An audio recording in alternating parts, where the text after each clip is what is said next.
Well, hello everybody, I'm Vicari. Welcome to my channel. Today we're going to do a combination video. Singing tip 5, knowing what you're singing about, and the national anthem, a little bit of history about it. Okay, singing tip 5, know what you are singing about. It's very, very important. Anytime that you're singing anything, know everything that you're doing. If I'm singing in Spanish, I need to know all the words. Spanish is my second language. It doesn't matter. I'll talk to somebody that it's their first language and they need to explain something to me if I don't know the culture. It's a little different. In English, I'm going to be singing the national anthem, so that's why we're also going to do a little history about the national anthem in this particular video, because the national anthem was written in 1814. So some of the words are words that we don't really use today. And so even though it is in English, a lot of us aren't familiar with ramparts or some of these things. We don't say these words.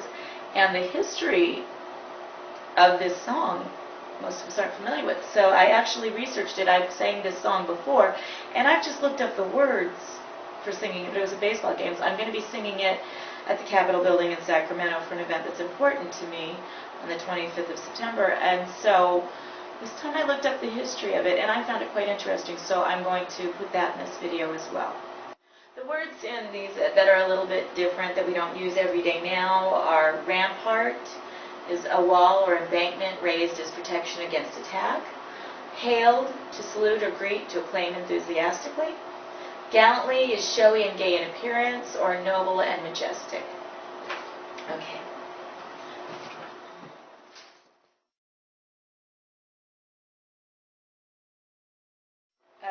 Poet-lawyer Francis Scott Key watched the British blast Fort McHenry with more than 1,500 bombs in Baltimore Harbor the night of September 13, 1814, which is when this was written. As dawn broke, Key was expecting to find Baltimore firmly under British control, but was surprised to see a battered American flag still flying during the sunrise. So this was the event that inspired writing the national anthem. So the national anthem was written in 1814 by Francis Scott Key. After the bombing in Baltimore Harbor the night of September 13, 1814, Francis Scott Key was inspired. He wrote the poem The Star-Spangled Banner. It was set to the tune of Anacreon in Heaven, which is largely attributed to the British composer John Stafford Smith. I didn't know any of this. So the history gives meaning to the words, "Oh, say, can you see by the dawn's early light, what so proudly we hailed at the twilight's last gleaming." And after seeing that the handmade flag still was waving at the dawn, Key wrote, "Gave proof through the night that our flag was still there." This is a great article from the Post. This, I think it's going to make me deliver the national anthem much better.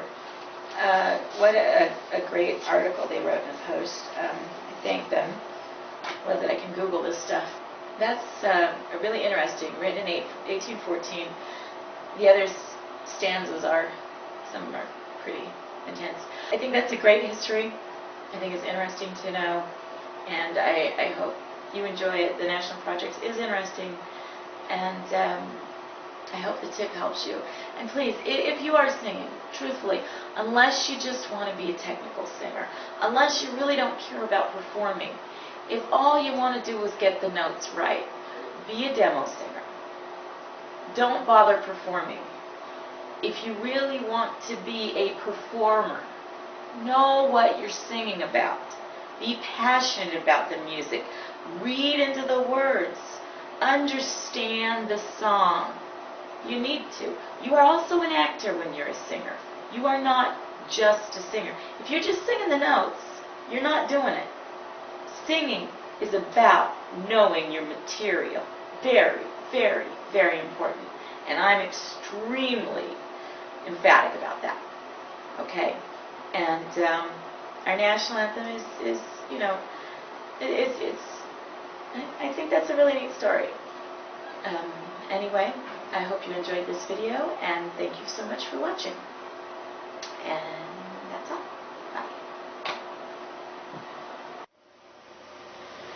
Oh, say, can you see by the dawn's early light what so proudly we hailed at the twilight's last gleaming, whose broad stripes